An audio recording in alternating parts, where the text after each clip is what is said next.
the tape, let's grind. Shut up. The tape, the tape. Let's grind. The tape. We do a little bit different around here. We ain't gonna play. We ain't gonna play. Shut up and grind the tape. The tape. Let's grind. We ain't gonna play. We ain't gonna play. Them dogs in your face. Let's grind. We ain't gonna play. We ain't gonna play. Shut up and grind the tape. The tape. Let's grind. We ain't gonna play. We ain't gonna play. Them dogs in your face. Shut up, grind. Let's grind. Grind the tape, bro. Grind the tape, bro. Grind the tape. The tape. The tape. Let's grind. Grind the tape, bro. Let's grind. Grind the tape, bro. Grind the tape, bro. Shut up and grind. Grind the tape, bro. Grind the tape, bro. Grind the tape. The tape. The tape. Grind the tape, bro. Grind the tape, bro. Grind the tape, bro. The tape. UGA game day, boy, we ball out. Pull up, put the whole conference in the doghouse. Leave them 6 feet, see me on the win streak. All-star status, go coach, and the bench deep. Right. Offense on 10, how we run it? Your best ain't nothing, we gon' send them boys punting. Yeah. Black and red, got them dead on arrival.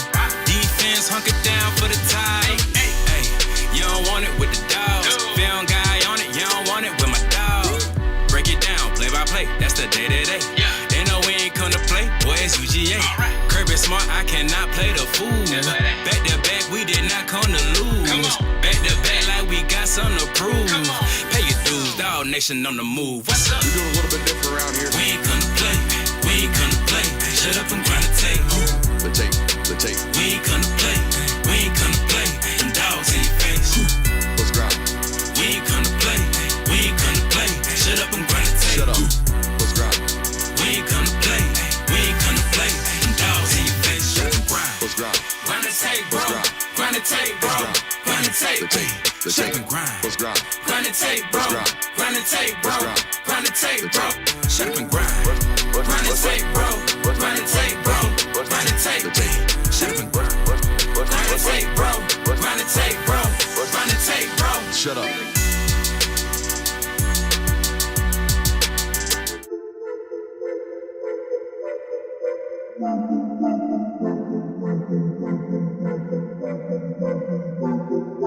Welcome in, ladies and gentlemen, to MBR, or as we like to call it around here, Nothing But Rants, the show where I find topics that I'm oddly passionate about and I pontificate upon them. These are not hot takes, but rather takes that I'm hot about. What's up? You like that? You really like that?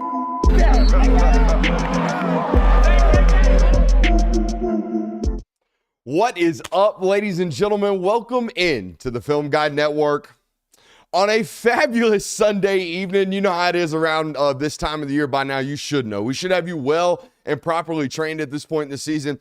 Monday through Thursday, 8 o'clock to 10 o'clock, you expect me and the two homies right here talking it up, doing all things college football for 2 hours. On Sunday, we kick it old school. On Sunday, we kick the homies up out the studio, one camera, one microphone, one notebook full of notes and takes and all that good stuff, and yours truly. Glad to have you here tonight for what a tremendously chaotic and delightful weekend of college football, man. It doesn't ever seem to disappoint late in the season, particularly when the SEC is absolutely eating itself, and it did again, and once again ate itself this weekend. We're going to talk about that. The Big Ten went about as we expected to this weekend, but we'll talk about that. Colorado goes down this weekend. Notre Dame don't respect our troops. I'm just going to let everybody know Notre Dame and their football program does not respect the servicemen. We'll talk about that tonight. Arizona State holds on for dear life. My fighting Kenny Dillingham's got put into a fist fight last night.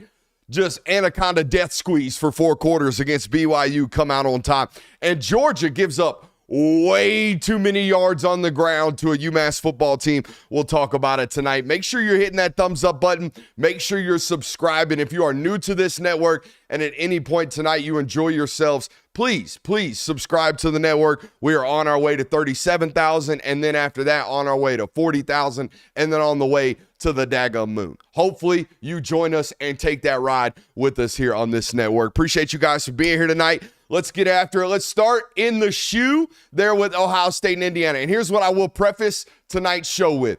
We are going to talk football as the good Lord intended, And then at the end of us talking meaningful football, we will talk about all the hypotheticals in the playoffs and all that nonsense that's coming down the pike over the next, 48 hours in the world of college football. So let's talk ball first, and then we will deliver takes on the college football playoff. Here we go. That game between Ohio State and Indiana went about exactly like I thought it would. If you listen to the show, or the shows rather, leading up to that football game, particularly the film study. We broke down Indiana last week, watched them against Michigan, and the first thing I noticed was, oh my God, are they about to get boxed? Are they about to get made one-dimensional? And that's exactly what I thought was going to happen, and that was exactly what happened on Saturday. 2.1 yards per carry proves exactly that. I think they had 40 totes for 85 yards in this football game, Indiana, and even the extensions of the run game, right? The RPO stuff wasn't super efficient. It wasn't super explosive. They felt like they were playing behind the sticks most of the football game. And certainly the weather did not help out Indiana at all. But when you become this one-dimensional, man, and you fail to deliver or create any type of deep passing game, which they failed to do, once you become one-dimensional on the road, they're going to start keying up on some pressure on you. They're going to start dialing up some pressure and start getting home on some pass rushes, and that's exactly what happened. Ohio State finished this football game with 5 sacks on Curtis Rourke, and got after him. And like I said, man, Cignetti after the game talked about how we just felt like we didn't respond to the noise very well. And again, another one of those analysis points we talked about going into this football game, like, hey, man, pre-snap motion window dressing does not travel on the road. Never. Not in the SEC, not in the Big House, not in the shoe, not in Happy Valley up there in Penn State. When there's 90,000 plus, the idea that we're going to be able to, let's get this one little motion over here to make sure we got a good little run count. Let's check with me, see what the DBs do, and let's get a perfect play call. That shit don't work on the road. It's never going to work on the road. You know what works on the road?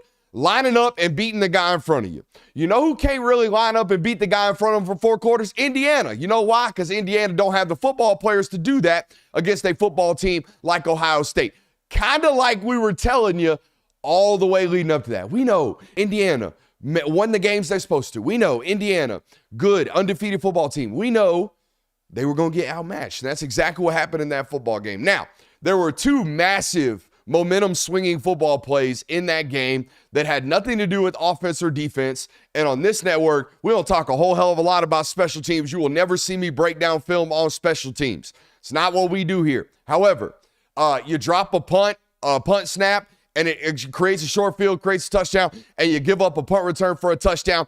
Those are pretty big swings in this football game. We all agree it was over in this football game the moment Caleb Downs takes it back to the house. I think that's right before the half. Nonetheless, here's the thing. There's a lot of really talented football teams that can overcome 2 catastrophic special teams mistakes like that. Indiana ain't one of them. Indiana has to play perfectly against football teams like Ohio State to come out of there with any type of chance at winning. You definitely can't spot the opponent 14 points. However, that game was, take those 14 points off the board. We all think Ohio State wins that one pretty, not necessarily that handedly, but we all think Ohio State continues to control that football game. And Indiana's defense fought mightily in that football game. However, they got broken, right? They got broken, particularly in the run game against that football team.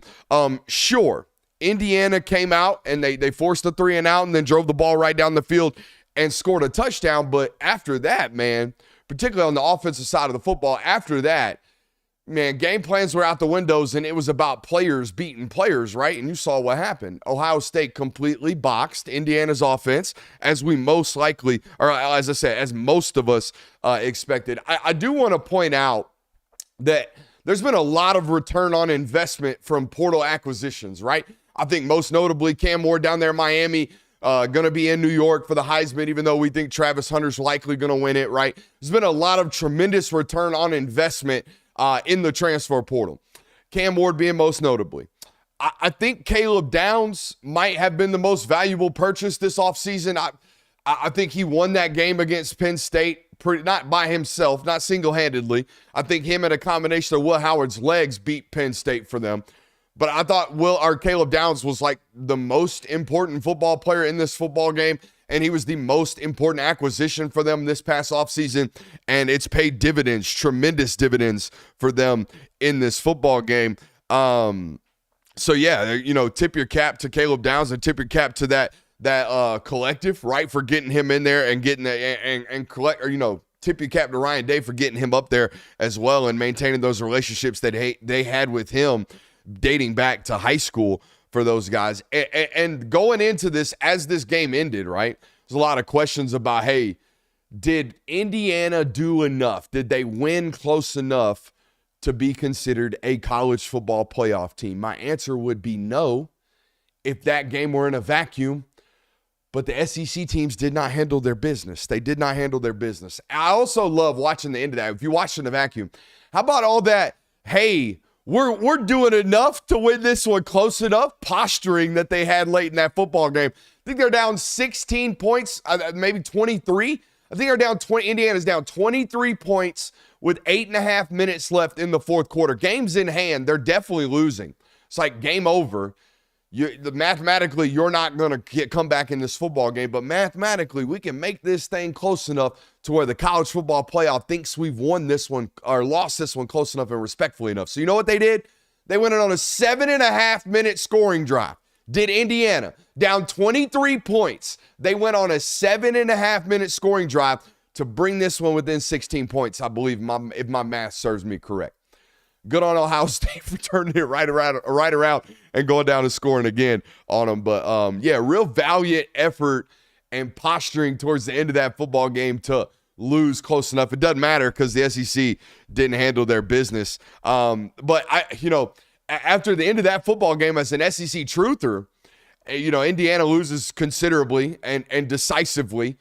And I'm sitting there thinking, whew, ain't got to worry about it, right? They lost bad enough to where there's no discussion between an 11-1 Indiana and a 10-2 SEC football team. That's what was behind me. I was like, whew, we ain't got to worry about it. Alabama's not going to have to debate them. Ole Miss not going to have to debate them. Hell, Texas A&M, if you handle your business, you're not going to have to debate them. Georgia not going to have to debate them. All you SEC teams that have 2 losses, you're good. Your strength of schedule is going to handle you. They're going to take care of you versus this 11-1 Big Ten team. We don't have to worry about that. We don't have to worry about that at all because the Big Ten straight up the SEC straight up Pac-12 themselves last night. I mean, for years during the 14 playoff, we have watched the Pac-12 that doesn't exist anymore. Maybe because they didn't have enough members make the playoff and didn't get enough money in their TV deal. I don't know. But nonetheless, the Pac-12 would always do this shit. Utah would be out here just, oh, that's cute. Oregon's got a chance to make the playoff. Not anymore. Oh, that's cute.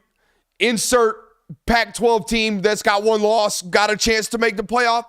Not anymore. Well, the SEC Pac-12 themselves last night. And, Alabama takes a loss. Ole Miss takes a loss. Texas A&M gets Jordan Hare, and that's the best way I can explain that one. But let's talk about Alabama because I don't know really where to start with these SEC just debacles, just letdowns, complete letdowns. So let's start with Alabama. And a lot of SEC fans listen to this network. So I want to forewarn everybody. If you are an SEC member school, or if you have Oklahoma anywhere on the schedule moving forward with Brent Venables as their head football coach, you need to understand something. No matter what their record looks like, no matter how absolute putrid they are on the offensive side of the football, if Brent Brett is the head coach of Oklahoma, there is a possibility, albeit small, that he might just rock fight his ass on the way to a win. All right, because there is no doubt in my mind. I study a lot of football. I watch a lot of defenses. I watch a lot of college football. There is no doubt in my mind any given weekend, Brent Brett is a top 5 defensive mind and a top 5 defensive game planner in this sport. He can, and he potentially will, rock fight his way into an upset that nobody saw coming, that nobody thought was possible. All of a sudden you look up and they're making a good offense look like they're about to pee down their leg on the road. That's exactly what old Brent Venables is completely 100% capable of, particularly if your offense is not based off of complexity, if your offense is based off simplicity and doing what we do, and we're going to come out here and beat you because we're better, if that's what your offense is, you're going to have trouble every once in a while against Brent Venables because he is a very good defensive game planner. So what you saw yesterday was a man in Brent who looked at that tape from LSU's defensive debacle a couple weeks ago at home against this Alabama rushing attack, which, by the way, is relatively simplistic. I talked about how tough it is to stop. That's because they're physically good. But if you're able to put hats on hats, if you're able to hold the line of scrimmage, if you're able to make them one-dimensional by taking away their quarterback run game and putting it at the feet of Jalen Milroe, you've got an opportunity to really create problems for that Alabama offense because they can be very, very one-dimensional. That LSU game plan, guys, wasn't super complex. They lined it up and ran down the throat of LSU's defense for 340 yards. So you go into that football game, and early on, it's like, wait a minute. They actually have a plan for quarterback run? We can't, we ain't gonna be able to run the football today? So now it's at the feet of Jalen Milroe, and on the other side of the football is an Oklahoma defense that's like, I don't know if they're the best zone defense in college football, but they are really, really hard to consistently throw the football against when they know you're throwing the football, which is what happened about midway through that football game. I felt like with about 8 minutes left in the third quarter, everybody in the stadium knew, Jalen Milroe is going to have to throw to beat us today. And that's a bad recipe for success for that football team, because through all the years and against any opponent not named Georgia, the number one way to create problems for Jalen Milroe is to make him siphon through and sort through zone defense. If you make him sit inside of a pocket, pick through zone, find the guy that's running the grass, make it throw on time, he's going to turn it over, he's going to hold the football, or he's going to put it at risk. Like it's kind of his MO. It's what it's always been. If you can limit his legs, which they did a great job of, man, you're gonna get some turnovers. You're gonna create some turnover-worthy plays, and that's exactly what happened. Now, defensively, make sure you're hitting that thumbs up button, like, subscribe, rate, review. Defensively for Alabama, man, you got out-coached, and I don't think there's any way around that point, and I'll tell you why here in just a second. You got out-coached, and I hate doing that. I don't like doing that because I think it's an easy way to respond or to explain a loss. But defensively, no one, and I don't care who it is, no one other than maybe Kirk Herbstreit and the ESPN booth, because they obviously talked to old Brent and their OC before this football game, nobody expected Jackson Arnold to have 25 rushing attempts in this football game. Nobody. So as an analyst, the first 12 positive rushing attempts, I'm going to be like, man, we got caught off guard. We did not expect Jackson Arnold to be a rushing threat today. However, the last dozen rushing attempts from Jackson Arnold, the last 4 or 5 read options where there's clearly nobody responsible for the quarterback as he, gallivants down the field for another first down and 12-yard explosive while your offense is struggling and we can't seem to get a stop. Those are on the coach, right? The first 12, I'm like, all right, hey, great on them. We'll give them credit for having a game plan that we didn't expect today. But holy shit, are we gonna adjust at any point today? Are we gonna create some type of edge on our defense at any point in this football game? No. And that, again, the second time in this stretch of football games this season where I have felt like Alabama's defensive staff has clearly been punched in the mouth. It happened against Vandy, and clearly did not have another adjustment or at least an ability to help out their players. And that's like your job. Your job is to, all right, we're physically getting beat today doing this. All right, well, let's adjust. Let's try to do something different. And I didn't see any type of defensive answer or defensive response, at least watching it on television. At least watching on television, I didn't see anything. And I know Deontay Lawson going out is a big loss for that defense from a fundamental and a communicative standpoint. I understand that. I know how good that football player is. That being said, Where was the answer? Where was the defensive schematical adjustment? I have no idea. Final point, Venables can box anybody, ladies and gentlemen. Just going to have to figure out offense. If Brent Venables, and I know he had Levy last year, but if Venables can figure out offense, I know he's going to have a top 15 defense in this sport because it's Oklahoma. They're going to recruit at a top 20 level. They've got the resources to do so. Just figure out offense. And maybe this was a ball rolling in the right direction for those guys. Also, back in my day, we knew when to storm the field. It's 3 times. It's Ole Miss, it's Oklahoma, and it's you goofies out there at Arizona State. Figure out when to storm the field. It's when the clock's hit 0. Period. You look like noobs. Stop doing it. On to our next football game. Texas A&M got Jordan-Haired, and I don't know how any other way to explain that one, but they got Jordan-Haired. And, 4 OTs, a lot of talk about OT rules. I'll give you my take, but first, I want to give you this one. This might be my favorite ranking that I've released on this network. Top 5 football coaches that are the absolute worst to get into a red zone / 2-point off with, AKA go into overtime with. These are offensive minds that you want, or head coaches, that you want absolutely no smoke with regards to overtime rules, which again are just hey, who's got that red zone bag and who's got that 2-point conversion bag? You ready? Number 5, Mike Bobo. Played a lot of football, coached a lot of football, been around a long time, got a pretty diverse 2-point conversion bag. Number 4, Kenny Dillingham.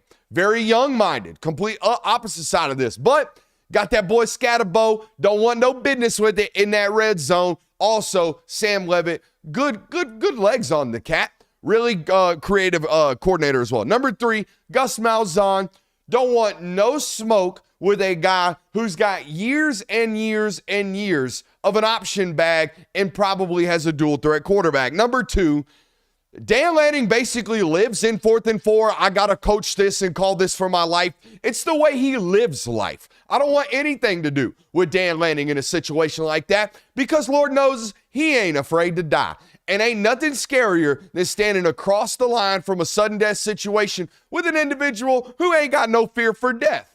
So, Dan Lanning, number 2. And number 1, Hugh Freeze. Hugh Freeze is the last guy I want in that situation to be up against. If Hugh really focused on in between the 20s, as much as he did being creative in the red zone, he might be the best offensive mind in the college football, to be honest with you. But, we get real RPO dependent in between the 20s, and that's probably why it's a problem. But you get Mans in the red zone, he be cooking. So I'm texting sources trying to figure out the SEC championship game while this is going on, while they're in overtime. And I'm like, Texas A&M looks like they have all the momentum. They coming back in this football game. Should be fine. That being said, Hugh Freeze, don't want no smoke with my man. And sure as shit, he had nothing but winners. Now, Texas A&M dropped the football. Probably should have been going into the 5th overtime. We know what it was. But, yeah, I ain't getting into a 2-point off with Hugh Freeze because you're probably going to lose, and that's exactly what happened. But A&M damn near pulled off a freaking miracle. Damn near pulled off a freaking miracle. You're down 21-0 on the road at Jordan-Hare at night. Dead. 9 times out of 10, absolutely dead. A&M found a way, thanks due in large part to Marcel Reese starting to make plays to climb back into that football game. But, man, it was the Cam Coleman show to start. Dude had 3 tuds in this football game. And like I said, Hugh was dumping the clip early in the football game. Did a little fake truck toss, like double move with Cam Coleman for a tud. Had a couple of, double posts on the backside of a play action that hit as well. Peyton Thorne made some big throws in this football game. The last ball to Keandre Lambert-Smith was in the one spot that it had to be in. And classic Auburn offense, it's off RPO. Peyton's looking one way, got to come back the other, get your feet set, rip a dart, and it's like, hey, great catch, Lambert-Smith. And I'm sitting there watching like, hey, man, that's a throw from that quarterback in that situation to get that ball in that spot, working back across your face. Tremendous ball. Great win by Auburn. Great execution of a field storming by Auburn's fans there as well. Not a lot of room for error. Actually, a tremendous amount of room for error right there with it being overtime. Last play kind of lets everybody know, hey, it's time. Let's storm this field. But I've seen plenty of complaints about the overtime structure, right? Why are we deciding football games on 2-point conversions? And I mean, here's my take. I don't think there is a single overtime rule structure in sports. Like not soccer, not baseball, not NFL football, not basketball. I don't think there is a single overtime structure that combines both. I'm holding my breath at every single moment. Like we feel like we're in sudden death, or at least one play could be the difference in this football game. Every single play matters. We're holding our breath. It could be the end, while also combining the opportunity to give the other team the chance to win as well. Like, it seems that, like, rarely ever do you get sudden death and fairness. And that's what college football overtime rules feel like to me. I feel like everyone's got a chance to win, and every play could be the play. One big sack early on. Oh, shit. Now we're in a 55-yard field goal situation. Bam, explosive touchdown. They went. Like, our college football overtime rules, to me, they feel perfect. They feel perfect to me, and I could be wrong. Maybe because I'm not watching it close enough. Maybe because I'm not passionate enough about it. I'm just the innocent observer that doesn't have anything on the line except for I want to watch some good football and some booty clenching football. That's what it feels like to me. College football overtime rules feel like I am holding my breath. I have to watch every single play. And even if it, happens, that play, the other team still got a chance. That's the way it feels to me. I enjoy the overtime rules personally. Now, let's talk about this Ole Miss football game. And normally 9 times out of 10, I come in here and I've got some elaborate reason why one team won, one team lost. I don't have some grandioso explanations about this football game, okay? I thought Lane Kiffin said it best after the football game. The last 4 possessions for Ole Miss, 2 punts, 2 picks. You ain't going to win in the SEC on the road closing football games out like that, right? And they were in classic. When Jackson Dart is good, Jackson Dart is great. When Jackson Dart is bad, it is catastrophic. And that's exactly what it was. I mean, by the way, you clearly did not learn from the way overtime ended. And I know it wasn't overtime, it's a different situation. But the lack of give a damn for the football that you showed Jackson Dart on film against LSU in overtime was the same I don't give a damn about the football that you showed towards the end of this football game. Okay, so you didn't learn from your lessons, and that is what it is. But I have an overall take about Lane, and it's not super factual based. It's just the way I feel. It's the way I feel about having watched this sport for 25 years now and having really, really cared about it and paid attention to it and studied it as hard as I have for the last decade. And I said this about him earlier in the year when they lost to Kentucky. But it just really hammers home the point. And I wish it wasn't like this, but it is. Winning can't be fun.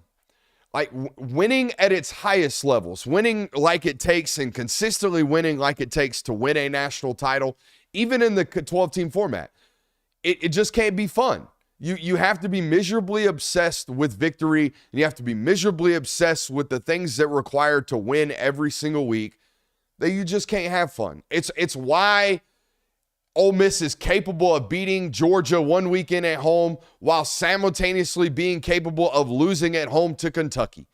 It's why Ole Miss is seemingly capable of beating Georgia at home decisively and then 2 weeks later losing to Florida on the road. Now, I know Florida's a good football team, but it's the exact reason. It's the exact reason why everyone going into the season was like, I just don't trust Lane Kiffin. And it's why they're right. It's why they're right, because the week-to-week inconsistencies of that football program are very much so like his demeanor, right? It feels like his demeanor is like this constantly. And his performances of his football team seem to be that way as well. Now, again, I could go watch that film and find a different answer as to why they lost that football game. And maybe my answer will come out with that, hey, Florida won it. Maybe Ole Miss didn't lose it. But that's my thought process about Lane. And it's why I think I will remain that way. It'll be my take about Lane moving forward. I will not trust him to win games that he's supposed to until he proves that he can consistently do that, right? It's why I chose to not put Ole Miss in the college football playoff going into the season. I didn't trust Lane to handle business when everybody was looking away, right? Everybody was looking away this week. They all pointed it. It was like, hey, Florida might be able to get them, but Ole Miss should handle their business. Those are the ones we have to circle. We have to circle those around Lane moving forward. And again, I think it boils down to me. It's the same take I got about Eli Drinkowitz. It's the same take I got about Lane Kiffin to a lesser extent, and it's more about defense for Lincoln Riley. It's the same take I have about Lincoln Riley. We can't just be, hey, man, that guy looks like he's got a lot of fun. Hashtag shit never said about national title winners.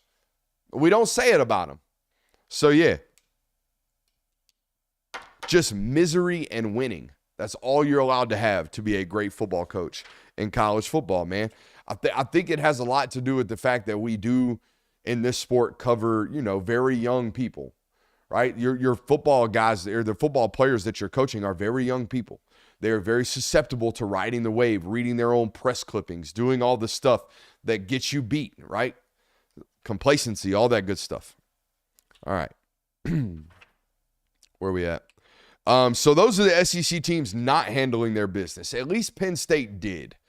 At least Penn State escaped. It took a fake punt and some help from Minnesota, but Penn State escaped last night, 26-25 in that. I think they call that the Highway Series. I don't know. It's a rivalry in the Big Ten, and Penn State wins it, takes down Minnesota.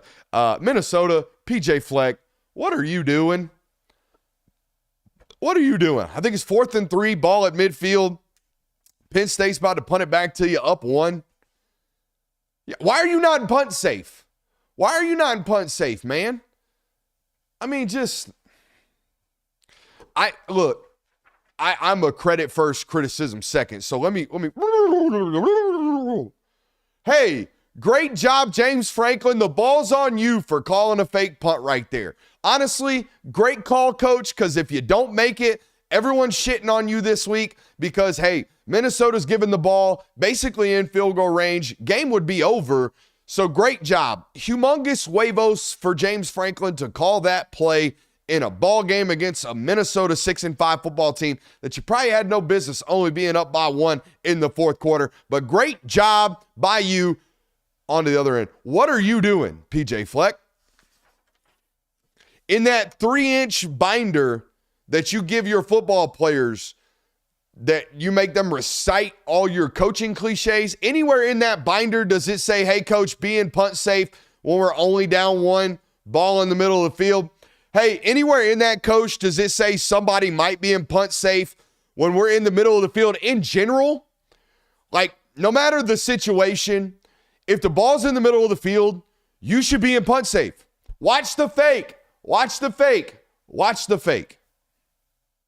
Terrible. But also, that's bad enough, Minnesota, but you do not win football games at all, especially against top 5 football teams. You do not win football games in which you have these things happen. Minnesota had a punt blocked. They threw an interception in their own end. They fumbled in their own end, and they gave up a fake punt. You're never winning that football game, ever. You're never winning that football game, especially when you're not the most talented football team. I'm going to say this about Penn State's offense, and if there for some reason is a Penn State fan watching this tonight, you're going to think I'm sounding like a hater, but I want to preface it with saying I actually admire this ability. All right? This Penn State offense, and I've been saying this for several weeks since I started studying them prior to the Ohio State matchup, they are a high school offense. Here is what it is. And if you've ever watched high school football, and if you got a kid that plays high school football right now, you know exactly what I'm talking about. All right. First and foremost, let's make sure we find ways to feed our best player. Tyler Warren, their best player. Ain't a day goes by in Penn State offense where Tyler Warren ain't got at least 10 touches or targets. So that's primary, rule number 1. B, let's run the football. That's great. C, let's protect our quarterback. However, wherever. Let's feed the horse, Tyler Warren. Let's run the football creatively. And let's damn sure protect our quarterback in whatever form and facet we possibly can. That is the Penn State offense, and they do a really, really unique way of doing that. Now, the problem is when they find a gadget and or gizmo that works, like against Ohio State, they thought it was putting their best tackle in motion, the Trent Williams play. They gonna run that joker over and over and over again, and they become really, really predictable about their high school offense. Now, I say all that to acknowledge that I would probably do the same exact thing if I had ne'er a one wide receiver weapon. So there you go. But at least they're handling their business in the Big Ten, which brings me to this. We're going to talk about Georgia here in a second, but it brings me to this. At least the Big Ten is escaping their conference traps that the Big Ten has set for them. I don't think there's a discussion about the Big 12 or the ACC with regards to, should we get this team in or this team in? I think those conference champs and maybe SMU is going to get in. So they're going to take care of themselves with regards to playoff admittance. But my big debate going into this was, hey, 1-loss Big Ten, 2-loss SEC school. I favor the 2-loss SEC school. That debate is no longer because, again, the Big Ten and their 1-loss teams and their 2-loss teams are kind of handling their business against their bottom level of their conference. And here's what I'm going to tell you up front. There is no doubt, zero doubt in my mind that Vandy, Kentucky, Florida, Oklahoma, Arkansas, and Auburn, which are the 6 football teams that have, tripped up one of these potential SEC playoff contenders, I have no doubt that those 6 teams, which is the bottom, not Mississippi State, the bottom of the SEC, I have no doubt that those 6 teams are far better than the 6 teams that create the bottom, not Purdue, of the Big Ten, right? We're talking about Wisconsin, Michigan State, Rutgers, UCLA, Northwestern, Maryland. If I added up those 6 SEC teams that keep tripping up these Big Ten or big-time caliber or playoff caliber SEC teams, I have no doubt that those football teams, in my mind, are better than the bottom end of the Big Ten. So I understand that the SEC is getting tripped up at a higher rate. However, it's no excuse. It's no excuse. And here's what I want to ask an SEC fan that's listening to this. If you're a Bama fan, or if you're an Ole Miss fan, or if you're a Texas A&M fan, if I put it in a vacuum, right? If I said, hey, Indiana's got losses this year to Kentucky, they've got losses to Vandy, and they've got losses to Tennessee. Or excuse me, if I put it this way, if I said Indiana's got a loss to Vandy, they've got a loss to Tennessee, and they've got a loss to Oklahoma, which is Alabama's schedule right now, I don't care who their quality wins are, you're going to tell me they need to go home. I'm in 100% agreement with you. Okay? Once we get to that 3rd loss, Bubba, we got to go home. That's just the way it is. We got to go home. That's unfortunate. In the regular season, we're out here losing 3 football games. Again, put it in a vacuum. If I gave BYU Ole Miss's 3 losses, if I gave BYU Ole Miss's 3 losses, LSU, Kentucky, and Florida, you are not letting them into a college football playoff. You're not. All right? So my arguments about being an SEC homer got taken out back and shot. This week's college football playoff should be very cut and dry. There's one question: how far do you drop Indiana? But in my opinion, it should look like this: Oregon at 1, Ohio State at 2, Texas, Penn State, Notre Dame, Miami, Georgia, Tennessee, and then a line. Where do we put Indiana? Do you put them at SMU and then Indiana, then SMU? I don't know how you want to do it.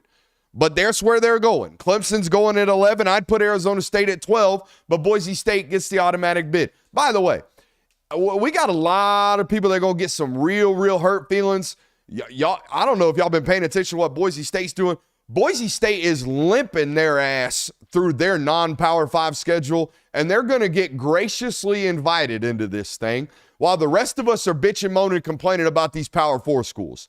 They're out here walking 17-13 fourth quarter score 2 weeks in a row against the likes of Wyoming and Nevada. And they're going to get invited to this, and it's okay. I'm all for fairness, and yeah, they gave Oregon a run for their money, and I understand. But these other mid-major teams are giving them a run for their money, so out here barely winning, out here sneaking by mid-major slates. So my eyes have moved towards Boise State, unrightfully knocking out one of these mid-major or one of these Power 4 schools that deserves the right to be there, in my opinion. So yeah, I think the college football playoff this week is nice and easily cleaned up. Let's talk about Georgia. You give up, 240, 230 some odd yards rushing to UMass. People are going to be up in arms. So what did your boy do? Your boy went, watched it on tape before tonight's show, and we're going to explain it. I think there's a couple of easy fixes, a couple of easy things to point to when watching this football game on tape. First and foremost, the first 3rd and 5 that they converted with a quarterback run out the back goes for about 35 yards. Dan Jackson got a very bad angle on the play. Chris Cole probably not reading his keys properly on the play. They've got nobody for the quarterback coming out of the back. Georgia not having anybody for quarterback in a design or a read option. That's a little weird, maybe unprepared for it. UMass actually did a really, really good job when I watched this on tape today of getting to the second level and getting hats on hats, getting guys up to the second level against Georgia historically. Pretty hard thing to do. They do a good job of holding the offensive line at that first level, not creating movement or not allowing movement to be created and allowing their linebackers to kind of run free and make tackles. That did not happen in this football game early on. It's probably why you heard Kirby Smart come out and say, hey, we didn't do a good enough job coming out and playing football today and really, setting the tone. Or I can't remember the exact verbiage he used, but basically talked about, hey, we came out kind of flat on the line of scrimmage. They were moving us. I thought Jordan Hall, this was his first football game, guys, where he's gotten a bunch of burn. I thought he played a little bit too high in this football game to start. You could see some of that movement, some of that displacement was being created on number 44's home front.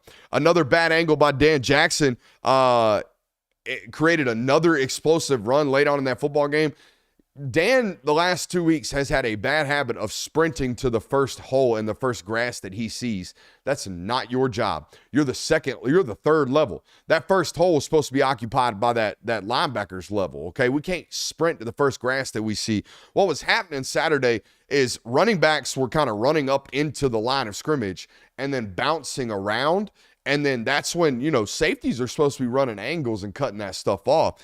And Dan, I thought, in my opinion, was too far upfield, sucked up into the line of scrimmage, and that created another run. So all of a sudden you got bing, bang, boom. We got a couple of explosive runs, 14 points on the board, and then they hit you over the top with an explosive pass. That right there is not inexplicable, okay? It's not excusable either, but I do have kind of a reasoning as to what happened yesterday, in my opinion.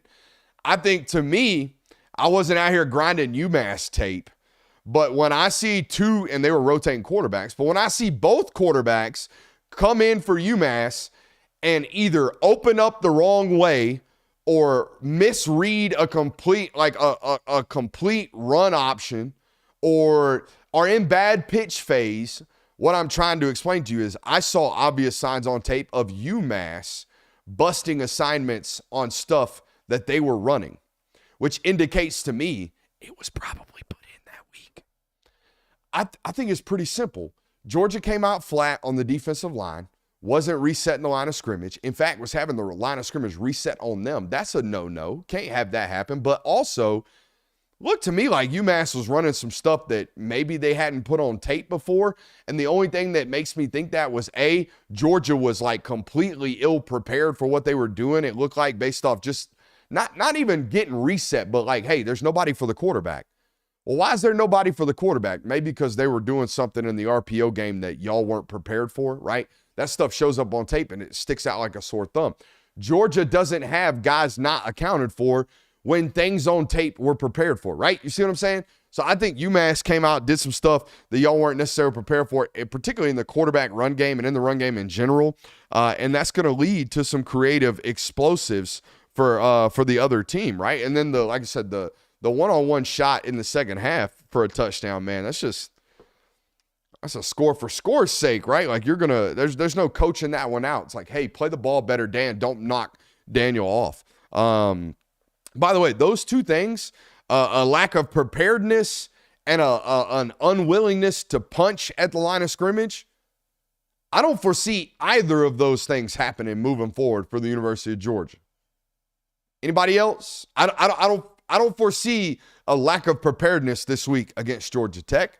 I don't foresee a lack of willingness to punch and strike on the defensive line in the foreseeable future for the University of Georgia. So I'm not too worried about it coming out of that football game. Offensively, man, they looked great. They also looked hell-bent to maintain their lead on their national lead on drops. Like everything offensively is going for it. I could hear the ball on the sideline smacking wide receivers' hands. It was hitting them so hard. Drop. Oh, screen pass, Dominic Lovett. Drop. Got to get it figured out. Cannot keep dropping footballs, man. The Trevor Etienne, or not Trevor Etienne, this is a Nate Frazier football game. I guarantee you I got my ass ever loving whipped in fantasy this week. Make sure you hit that thumbs up button. I see a lot of new people in here today. Make sure you're subscribing to the channel. Let's hit the quick notes. Kansas knocks off Colorado. First and foremost, dirty ass hit by that linebacker from Kansas. I had Kansas fans sending me clips of it in my tweet as if, read the full context. Full context was man sprinted from 7 yards back and just nosedived straight into the knees of a ball carrier. I thought it was dirty as shit. I don't know what you guys thought. Also thought Kansas ran slap over Colorado. Ran slap over them. That was the game. I mean, just could not stop a nosebleed via the running game from Kansas. Okay, Notre Dame. I get it. Here's what I get. And I will believe Notre Dame is they're certainly playoff caliber worthy now because everybody wet down their leg this weekend against teams that they were favored by more than 2 scores against. However, Notre Dame, I'm not a believer, but I've always been a Jeremiah Love guy. Like even coming out of high school in St. Louis, I was like, bro, this guy, yeah, he's 175 pounds, but this dude is the most electric human being in high school football when it's in his hands. And he's the same thing in college. If you can promise me that Jeremiah Love's going to get 20 touches, 15 runs, 5 catches out of the backfield, if you can guarantee me that, I will ride Notre Dame until the wheels fall off against a quality opponent. And I'll admit that you belong. You belong as long as you're feeding Jeremiah Love. Outside of that, get out of here. You're still a fraud. Army had no shot. From opening snap, no shot. Just the triple against speed. Here's the primary example of why the triple should die. Just take it out back. Here's the reason. They take the dive. They got an end for the quarterback. So you pitch it. And then the safety that's at 12 yards runs and tackles you at +2. And now you're in a 2nd and 8 and you're screwed. And all they had to do was have a safety that was faster than you. You run the triple at Army. Their safety's always going to be faster than you. That was it. Dive, quarterback, pitch, speed kills. Done. Game over. Triple's dead. Anytime you go up against anybody with better talent than you, the triple will die. As long as they got more speed than you, the triple will die. I will stand by it the rest of my life. Particularly the wing T, the way Army runs it. Quinn Ewers had an MRI on his ankle this weekend. Texas might be forced into the better decision. Okay? Might be forced to go to Arch Manning, and honestly, might be a blessing in disguise. They need a spark. Even against Kentucky, they had moments of sputtering offensively. I think they need a spark offensively. Texas fans might feel completely differently. even though it's Arch Manning. So I think you're clamoring for it anyways, to be honest with you. But as a quarterback, man, you've either got to be athletic enough to avoid and create, or you got to have the stones and the guts to stand in the pocket and deliver strikes in the face of pressure. He can't do either right now, especially banged up with an ankle. If there is any type of cloudiness to the pocket, can't do it. And he can't really extend right now, especially since he's injured. They really can't extend and play with his legs, man. So, like, you let Arch Manning, if this happens, if Arch Manning goes into Kyle Field and wins, but I think Ewers is fine, so I don't know. But I think it might be best case for Texas. At least I think their highest ceiling as an offense is with Arch Manning. Their highest floor is with Quinn Ewers. But I don't know if their floor right now is going to go win a national title. I know their ceiling could potentially do it. That's my opinion, okay?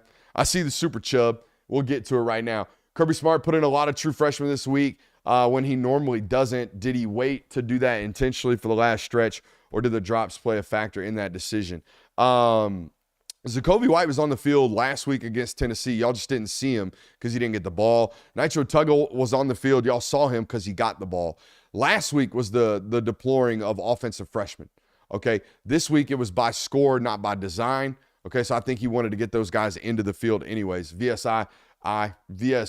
double I appreciate the Super Chub, but I think you're on to something, but I don't think it had anything to do with, the drops or anything like that. I think the drops had everything to do with the fact that Nitro got into the field or into the equation last week. I think it had everything to do with the fact that Zacoby White got put in and got used as an explosive option, even dating back to the Florida football game, if you guys remember. So I think some of those drops early on in the year have already led to them potentially going to some of these younger wide receiver targets. Great question, and I'm glad I got that one addressed. My Arizona State Sun Devils, stand up. All you folks, I'm going to let you know right now. The bandwagon, it ain't full yet.